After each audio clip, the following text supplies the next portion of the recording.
Bueno, bienvenidas y bienvenidos nuevamente a este espacio, a estas utopías de entretelones, donde estamos conversando de lo que nos encanta, nos apasiona, el cine, el teatro, las artes escénicas, y arrancamos este espacio en el canal de YouTube de Entretelones. Síganos, comente, comparta, además en nuestras otras redes, en Facebook, en Instagram, en TikTok, para enterarnos de lo que pasa en el cine, en el teatro, en las artes escénicas.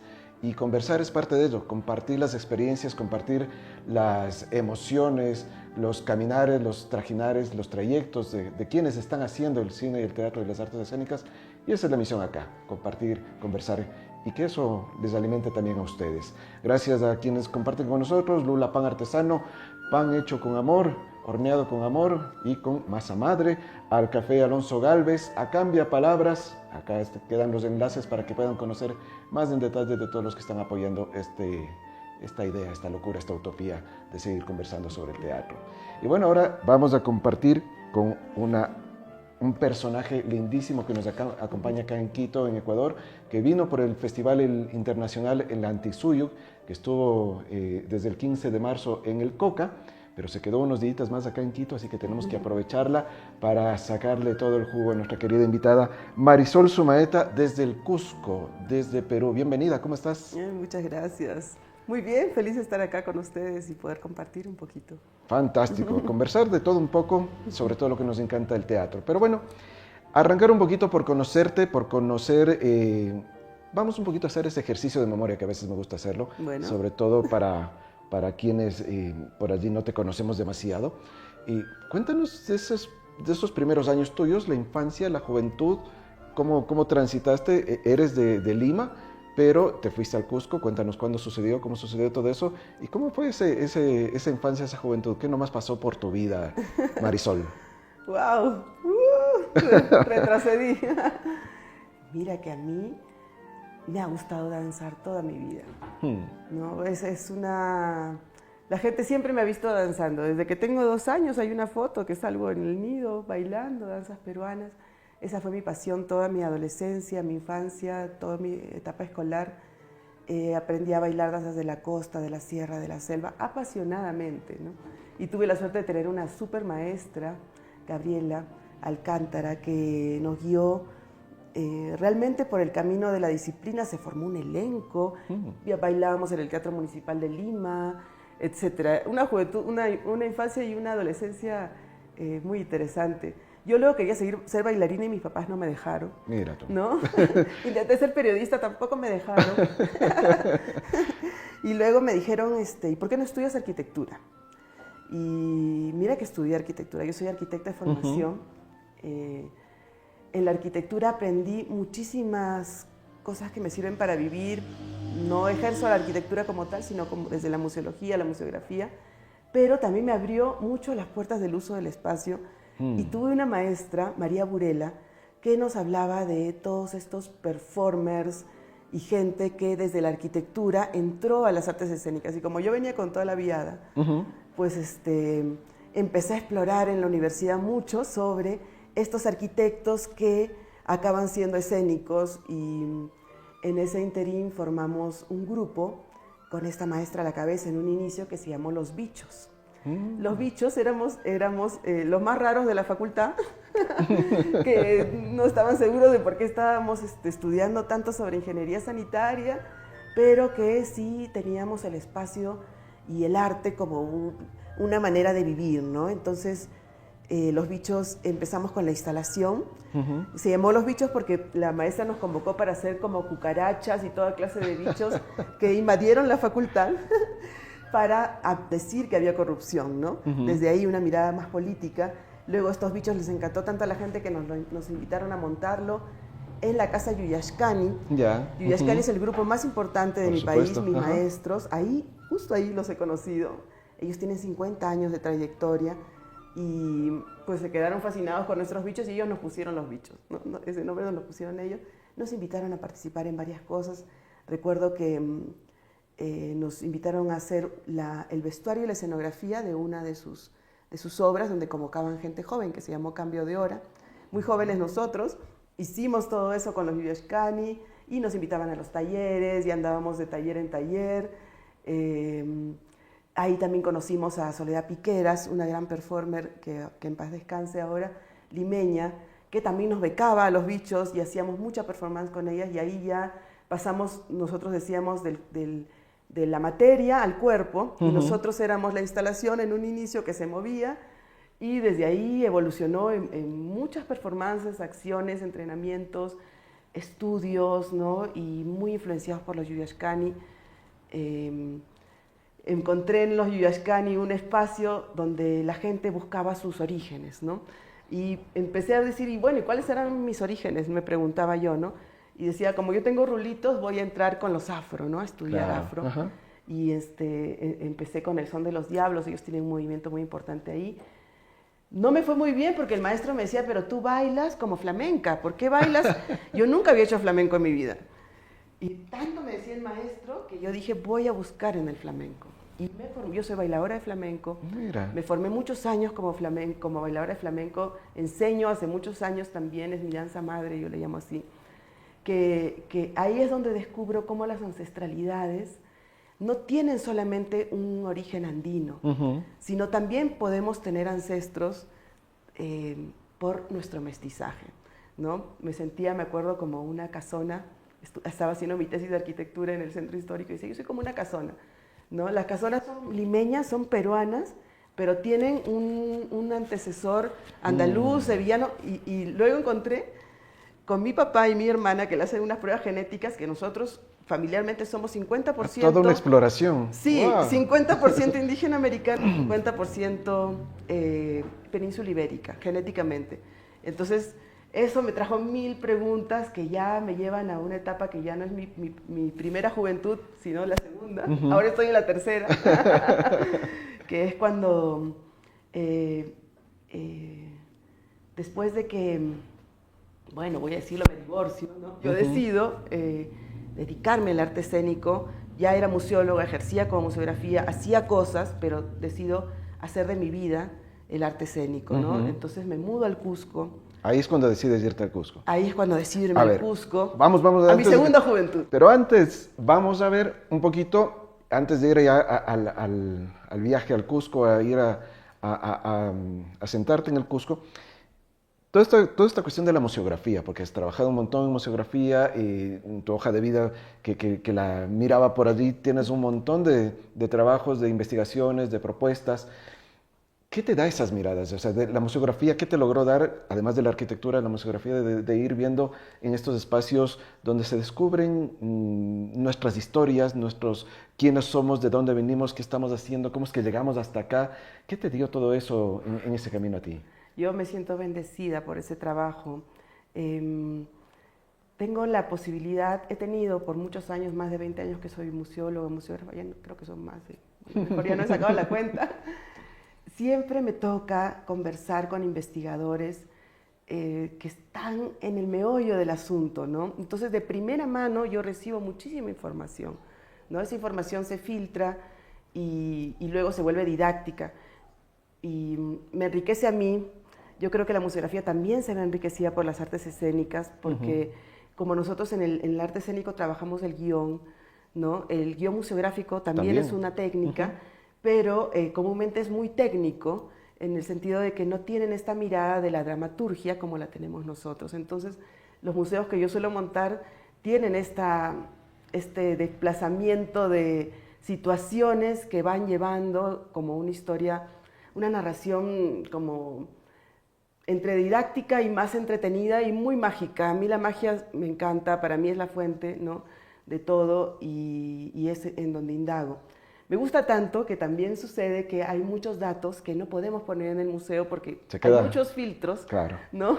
Que, bueno, que sí, que hasta acá nomás, que no sé qué, y luego también me pasa que enlazo lo que me dice uno con el otro y los años, y encuentro mucha información que no está en el museo y que tiene mucho que ver con lo humano, ¿no? Que es la inspiración, la fuente de mis obras que yo monto ahora, ¿no?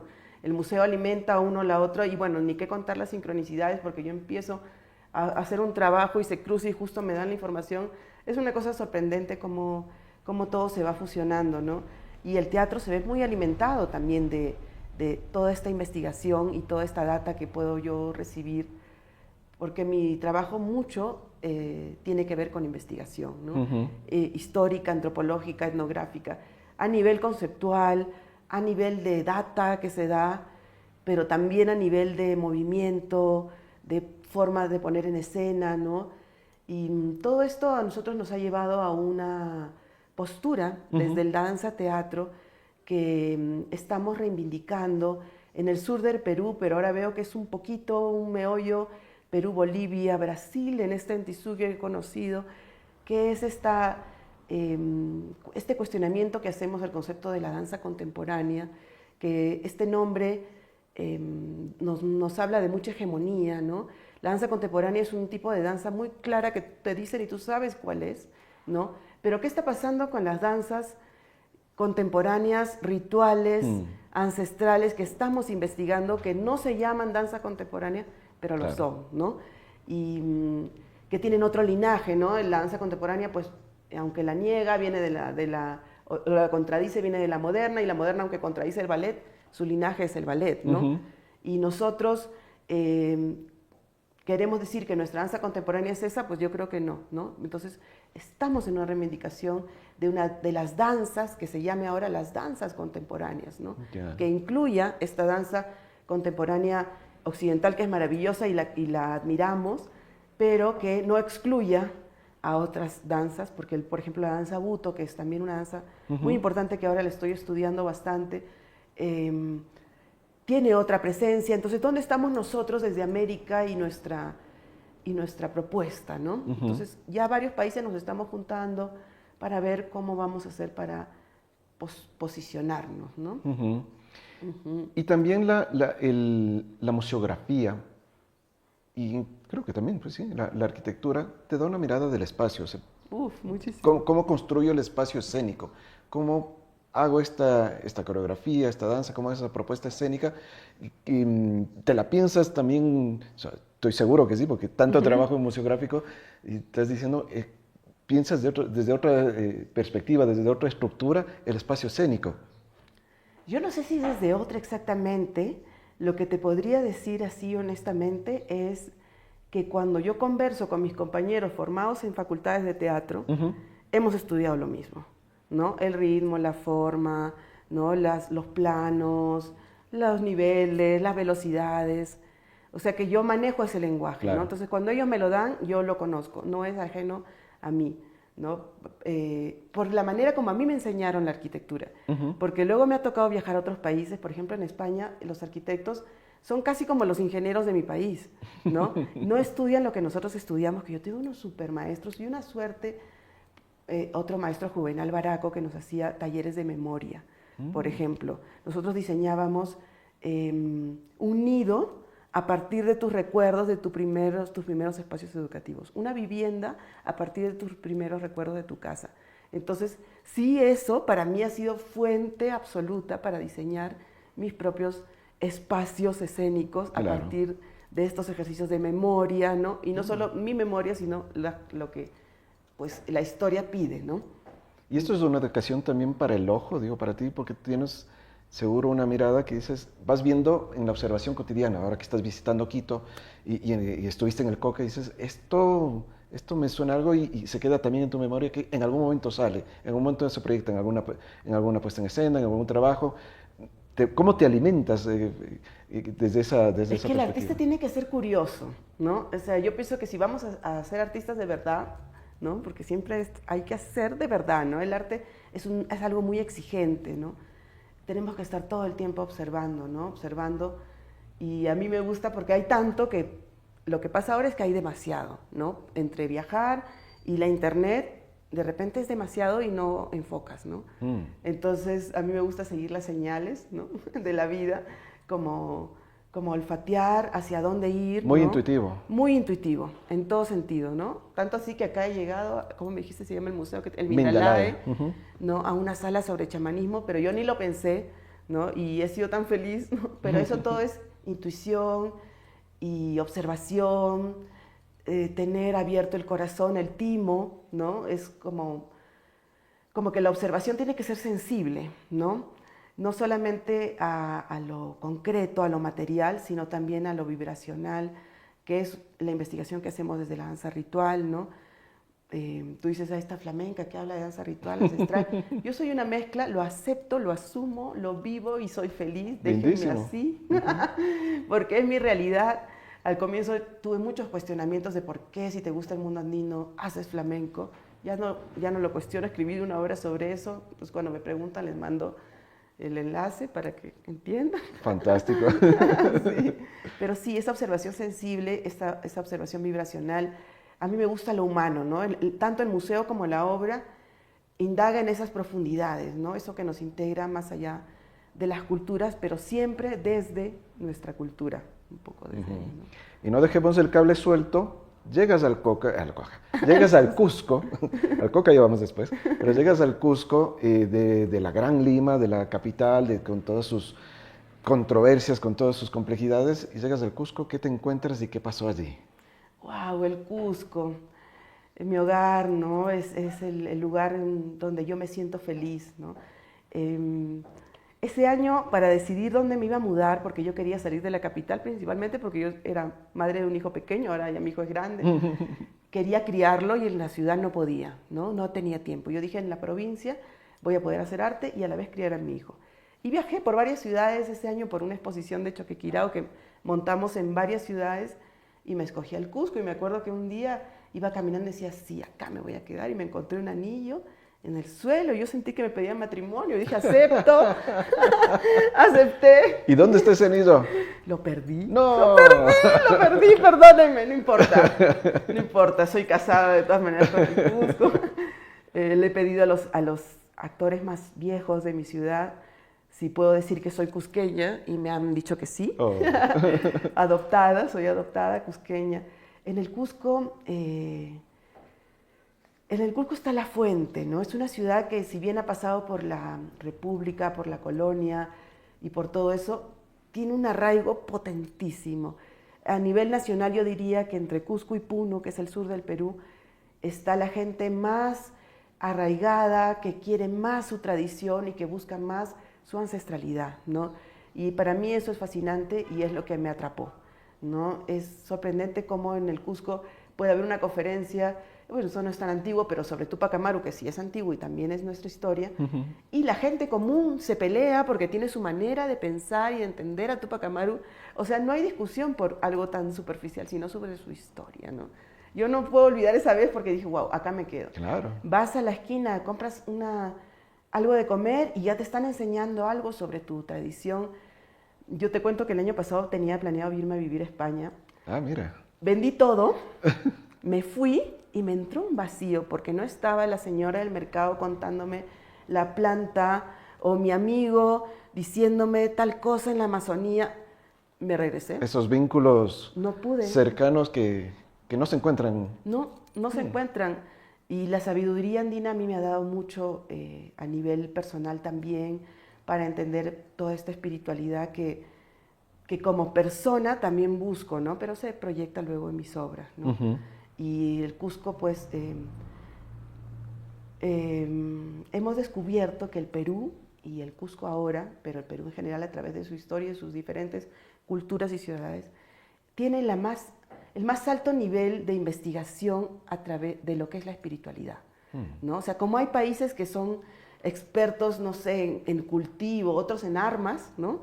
Nosotros en espiritualidad. Nuestras ciudades no se originan por defensa, se originan porque han habido templos a los cuales llegaban personas en búsqueda de este conocimiento auténtico de qué cosa es el ser humano, hasta dónde podemos llegar, cuál es nuestra relación con la tierra, cuál es nuestra relación comunitaria para hacernos más fuertes, ¿no? Eso también me pareció algo muy diferente entre estar en Europa y acá. Claro. Cómo es esta mirada comunitaria tan importante, y por eso me encanta el Antisuyuk, me parece que ellos tienen la visión clarísima, ¿no? Compartimos, yo digo el Cusco porque soy fanática, pero es todo el Tahuantinsuyo, y Ecuador es parte de todo ese movimiento, ¿no? Sí. Y hace referencia Marisol al Antisuyo, que es el Festival Internacional de Artes Vivas que fue en el Coca desde el 15 de marzo. Durante una semana estuvieron encerrados y encerradas las maestras, los grupos que fueron a presentarse allá y se produjo un intercambio hermosísimo. Edu Hinojosa, el director del festival, y que es cómplice de estas dos entrevistas con Gabriel Almagro y ahora con Marisol, para poder compartir estas experiencias. Ya nos vas a contar, Marisol, cómo fue Claro ese festival, pero quisiera ahora ir ya a un tema un poquito más que tiene que ver con la obra que trajiste, Amazonas del Cuerpo, Amazonas del Alma, pero quisiera entrar por allí, por este tema de la espiritualidad, antes de ir ya al detalle de la obra, de la construcción, de la puesta en escena, lo que pasó acá, pero desde la espiritualidad, es decir, ¿sirve este, todo este entorno espiritual para tu proceso creativo? Cómo lo coges para decir, cómo cuento esa espiritualidad? Porque es tal vez algo muy personal, muy íntimo, también colectivo, pero ¿cómo traduces eso creativamente para una apuesta? Sí.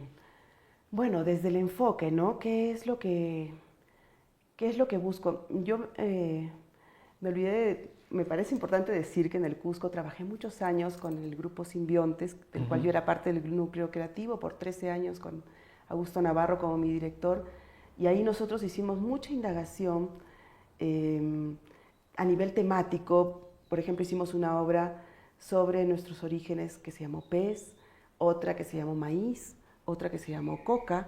Entonces trabajábamos justamente estas plantas sagradas para empezar a entender este mundo andino, ¿no? Yo diría empezar a entender porque, claro, eso fue un comienzo que hicimos con Augusto, luego hicimos intersticios, ceremonia andina, lunarios. Lunarios es una obra en la que aprendí mucho sobre la psicomagia de Alejandro Jodorowsky y trabajamos justamente la acción como una forma de trabajar la espiritualidad a través del acceso al subconsciente, ¿no? Dice que el subconsciente no responde a palabras como la terapia hablada, que he hecho mucha también, sino responde a acciones, ¿no?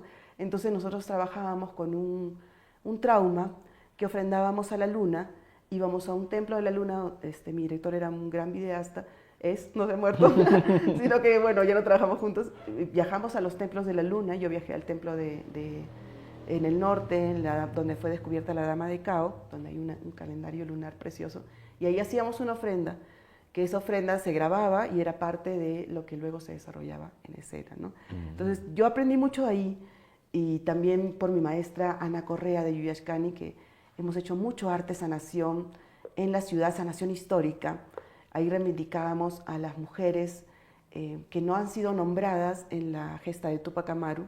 Hay una lista de 93 mujeres y hacíamos muchas acciones en la calle para reivindicar y sanar a partir de nombrar su existencia, ¿no? Entonces digamos que esos son dos vertientes que me llevan. Luego viene la danza buto, que también alimenta mi trabajo. Desde el 2018 la practico y la estudio con mi maestro mexicano Carlos Cruz, con el que trabajo ahora en línea, pero un tiempo trabajábamos porque vivía en Arica, muy cerca, y seguimos trabajando hasta ahorita, ¿no? Y en el buto encontramos todo este estudio del trance, del ritual, de las energías fuera del cuerpo, que alimenta también, digamos, en el uso de la escena, ¿no? Mucho. Y bueno, las ancestralidades que ellos trabajan de los mayas, ¿no? Y de todo, de los aztecas y de todo lo de allá, que bueno, Carlos tiene una investigación muy profunda, entonces hemos intercambiado también. Y todo eso lleva a una primera obra que se llamó Ida y Lamento, Perdón y Vuelta, que escribí, que trata justamente de intentar poner en amistad estas tres vertientes que yo tengo. Mi familia proviene de la Amazonía peruana. Yo vivo en el Cusco y bailo flamenco, ¿no? O sea, los incas invadieron la cultura chachapoya, que es la de mi familia, y la diluyeron. Entonces, los chachapoyas deberíamos odiar a los incas, claro, y los incas a los españoles, y entonces todo ese odio y esa violencia, me imagino yo, a mí me encanta trabajar con la mitología, una mujer que porta los tres ancestros y que los intenta amistar. Y eso es lo que hace cambiar esa el odio obra. por el encuentro. Por el encuentro y por la aceptación, ¿no? y por la aceptación, que eso es lo que yo pienso que es lo que nos falta, ¿no? Y también ver la vulnerabilidad, porque decimos España los invasores, pero nosotros, los invasores nos trajeron un ancestro, ¿no? Y eso es mucho más antiguo, ¿no? Y ese ancestro pasa por toda una exorcización en esa obra y hay este famoso perdón que siempre decimos, ¿cuándo nos piden, no? Claro. Los españoles, bueno, lo pide la tapada, y hay todos este tipo de ritualidades que se dan a nivel dramatúrgico, pero también a nivel energético, en la escena, en la forma como nosotros trabajamos, bueno, lo que yo aprendí del buto es trabajar. Mi maestro me dice, tus obras debería poderlas ver un ciego, ¿no? Es a través de la vibración, ¿no? Yeah. Trabajamos la memoria que parte del hueso, va al músculo y aparece en la piel, ¿no? Entonces nosotros de la piel, por maneras como ajustamos nuestro espíritu, porque es muy de cuerpo-alma, nuestro timo y nuestro músculo, empezamos a vibrar y a tocar a la gente, ¿no? Eso es lo que hacemos. Es extenuante. Claro. Sí, y eso es lo que buscamos, ¿no? Que la gente no solamente nos mire, sino sea parte. El ritual implica la llegada de una persona en un estado y la salida de la persona en otro estado. Eso es lo que nosotros indagamos, investigamos, ¿no? Y bueno, Amazonas. Ahí es justamente Amazonas del cuerpo, Amazonas del alma. Y ahí incluyo algo que me gustaría que profundicemos todo lo que sea posible, el tiempo que nos dé, que es con el testimonio. Es decir, cómo trabajar el testimonio, cómo hacer que esa vivencia personal, a través de la investigación además, encuentras la historia, el mito, como quieras llamarse, el tema de las Amazonas, para contar esa historia personal y para poder trasladarla desde esto, desde la espiritualidad, desde la emoción, desde la personalidad de cada uno, llegar a todos esos públicos que tal vez estos temas no te los planteas hasta que no te toca. Sí. Pero tienes que tocarles con esto. Es decir, ¿cómo se trabaja ese testimonio? Wow, decirte que Amazonas se ha presentado en varias ciudades del mundo. He tenido la suerte de viajar bastante y si bien es un lenguaje que se parte del mundo andino-amazónico y también por supuesto, la tradición griega de las Amazonas, toca a todo el mundo porque todo el mundo ha pasado por una enfermedad. Yo eso no lo mapeé, lo viví luego al presentar la obra, ¿no? Y para mí era un testimonio porque yo tenía que sacar lo que sentía y manifestarlo como un pintor pinta cuando se enamora, ¿no? Fue una manera natural para mí de hacer algo con todo lo que me había pasado, ¿no?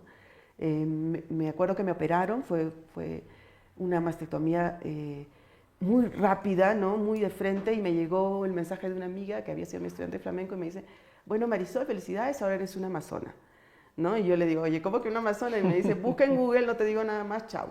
Y se desaparece Lucille, ¿no? Y yo siempre digo que es un ángel porque viene, va y se desaparece. Y empiezo a indagar, ¿no? De estas mujeres que tenían un solo pecho en la Grecia antigua, ¿no? Como una respuesta al canon establecido del rol del hombre y de la mujer, ¿no? Que les prohibía a ellas practicar el arte de la guerra.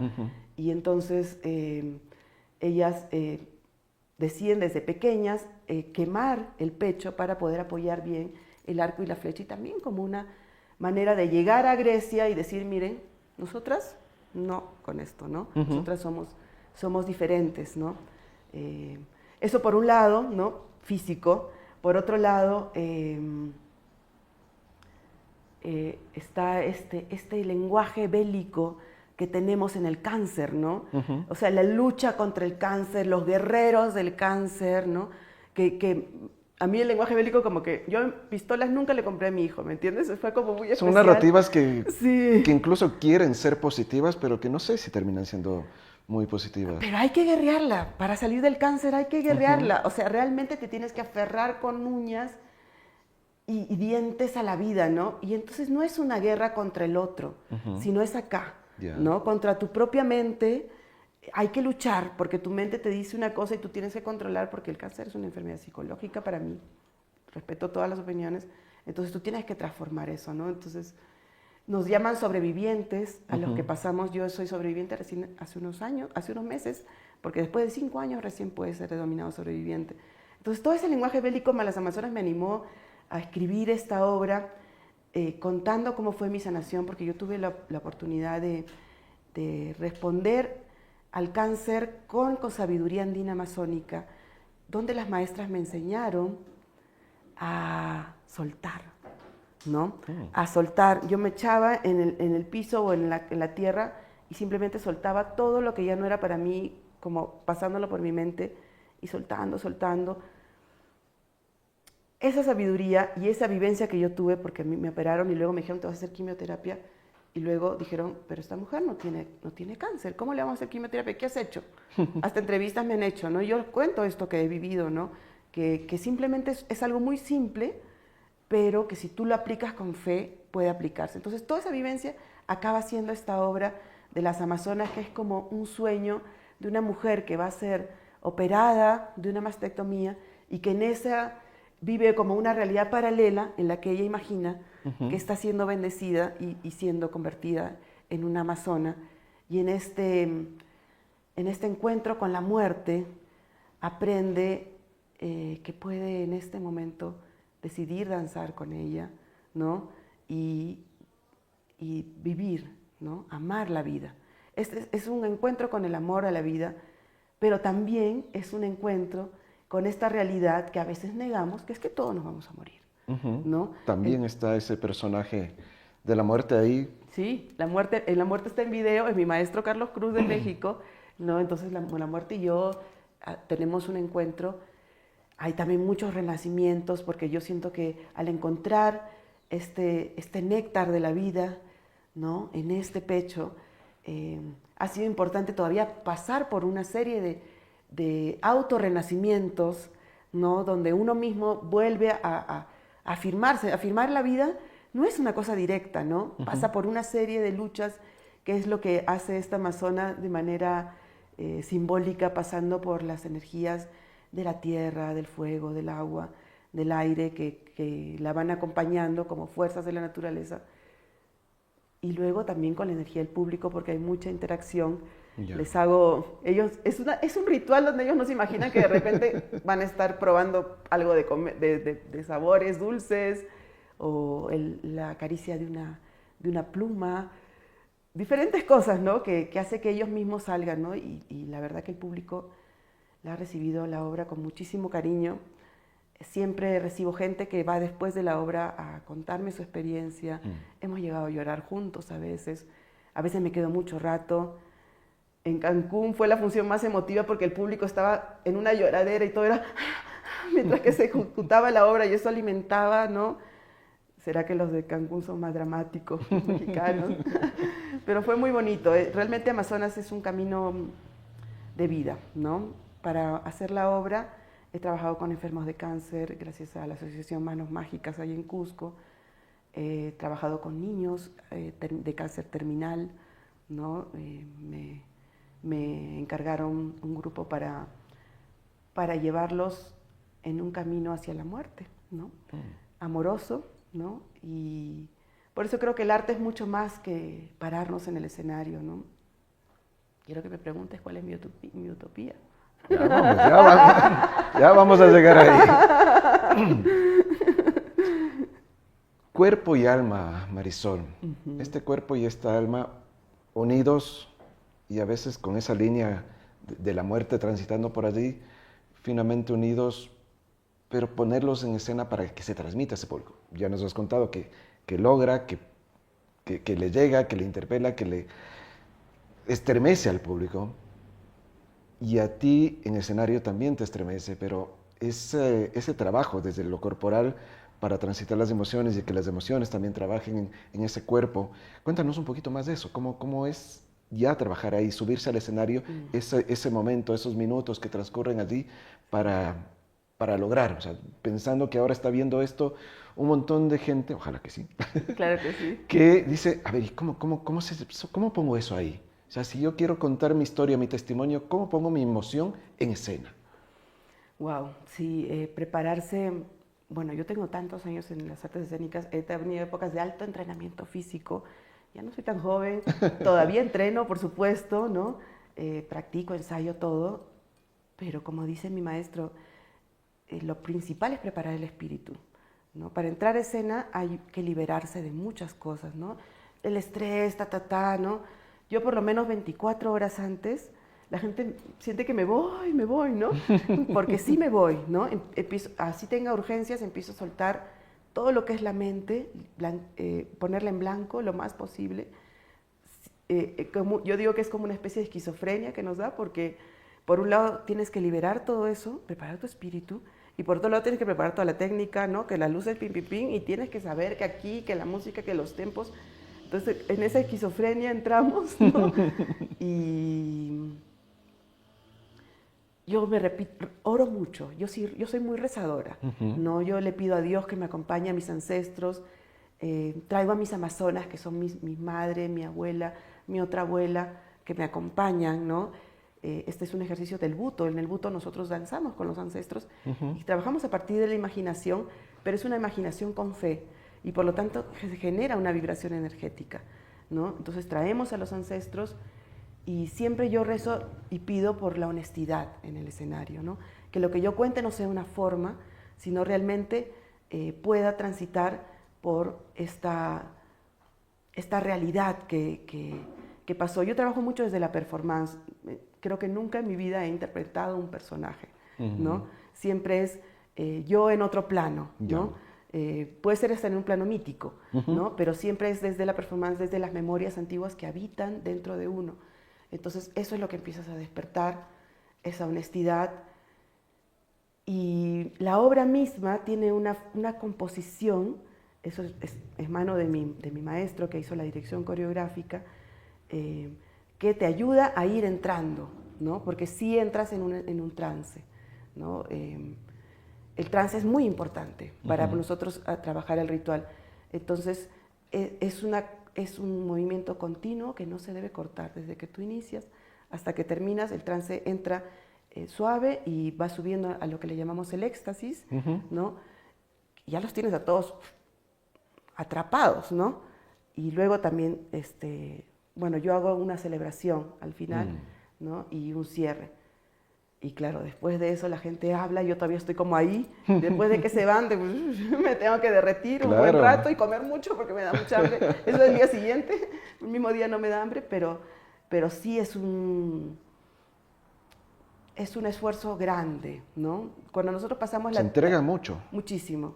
Yo, por ejemplo, no puedo pasar la obra 2 veces el mismo día, ¿no? Claro. Lo paso técnicamente,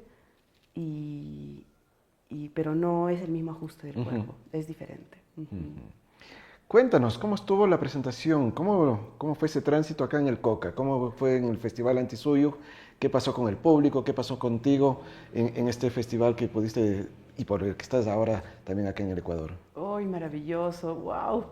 ¡Wow! ¿No? Hablábamos de las sincronicidades, ¿no? El MACO inaugura una exposición sobre las Amazonas. Ah, mira. Cuando yo llego. Llegan las maestras de Brasil que investigan sobre las Amazonas de Brasil. Entonces yo ya estaba en la gloria total, absoluta. Despégueme del techo, por favor. Porque todo eso te prepara, ¿no? A la sincronicidad para mí es el lenguaje de la vida. Entonces cuando eso sucede, uno lo toma y toda esa energía te prepara para entregarte a escena. Me tocó hacer la primera función de todos, que es una gran responsabilidad, ¿no? Y fue maravilloso. El público, hasta los niños en un silencio absoluto, wow, ¿no? Contagiados, tus ojitos brillaban, porque también les prendemos la luz en unas partes, entonces todos, ese silencio que queda al final, ¿no? Una persona que había pasado por mastectomía también fue a ver la obra, nos hemos abrazado, hemos hablado, hemos conversado. Realmente muy bonito, ¿no? De corazón siento que el Coca ha recibido este arte que es tan vanguardista de repente, ¿no? Que no es algo que están acostumbrados a mirar y se han entregado al ritual, ¿no? Eso es lo que me encanta de esta obra, que yo no es que haya dicho, ay, mira, vamos a hacer para qué, no. Logra, ¿no? Con estos simples movimientos que las personas se identifiquen, ¿no? Yo también estoy enferma, me sané, mi mamá murió de cáncer, mi tía se está curando. Mi madre murió de cáncer cuando yo estaba montando la obra, ¿no? Fue muy fuerte y cambié el final por completo porque respeto su muerte, ¿no? Porque es como, ay, yo me salvé, jojolete, nadie más. No, no es eso, ¿no? Es este encuentro con la muerte, finalmente, y este amor a la vida, inclusive cuando te mueres, ¿no? ¿Me entiendes? Es morir amando la vida, amar la muerte, porque sabes que todos vamos a ir ahí, ¿no? Finalmente esa es la gran pregunta, yo digo, de la obra, y hasta el más chiquito es capaz de entender que va a morir, ¿no?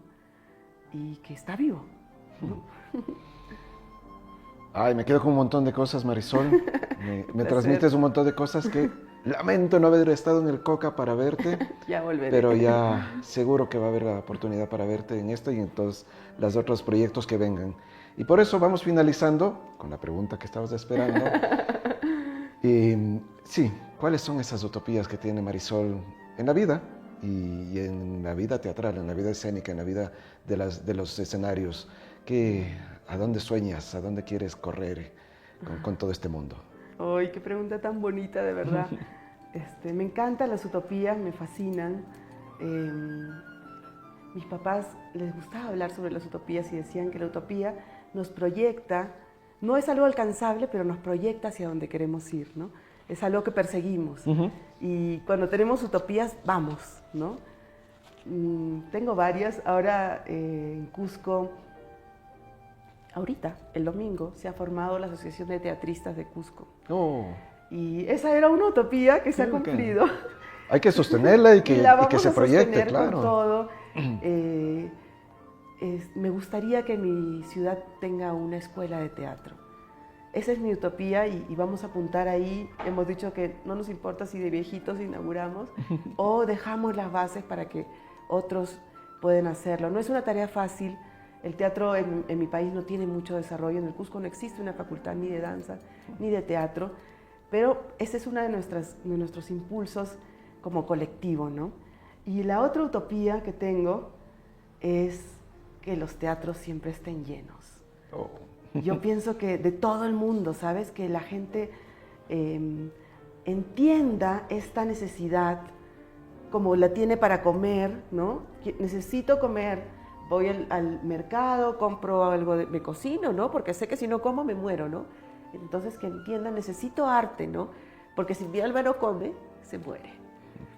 Esa es mi utopía. Compartimos totalmente esa utopía, Marisol, y por eso también estamos acá, haciendo estos esfuerzos, haciendo este trabajo con el compromiso de eso, incitarle allá, al que está viendo del otro lado, decir, este viernes, este sábado me voy a ir a ver una obra de teatro, o si es lunes, martes, cuando sea, bienvenido, porque así como necesitamos comer, necesitamos arte todo el tiempo, toda la vida. Y nada, agradecerte un montón por compartir este tiempo, por darte... No te dejamos ir a la mitad del mundo por estar acá, pero ya te vamos a llevar en algún momentito para que veas ahí esa mitad del mundo. Gracias, Marisol, y siempre bienvenida al Ecuador. Muchísimas gracias a ti.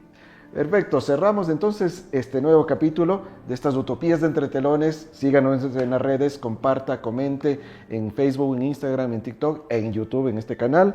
También gracias a el Lula Pan Artesano, para que ustedes, si les gusta el pan con masa madre, acá está una opción. El café de Alonso Galvez, cambia palabras, y a don Jaimito, a doña Nelly, a la Lula Rosero, ya vamos a la casa, ya me está haciendo señas ahí el Jaime Espinosa de que no me olvide de la casa, Asocine, ya vamos a hablar de Asocine ratito. A toda la gente que está, a la Carito Estrella y a todos los que hacen posible que estemos con este sueño, con esta utopía, con este proyecto de Entretelones en el canal de YouTube. Sí, a la casa de Asocine, al Chicho Cueva, gracias. Vamos a estar molestándote más veces para seguir grabando acá historias del cine, del teatro, de las artes escénicas. Nos vemos en una próxima. Cuídense, mucho cine y mucho teatro en sus vidas.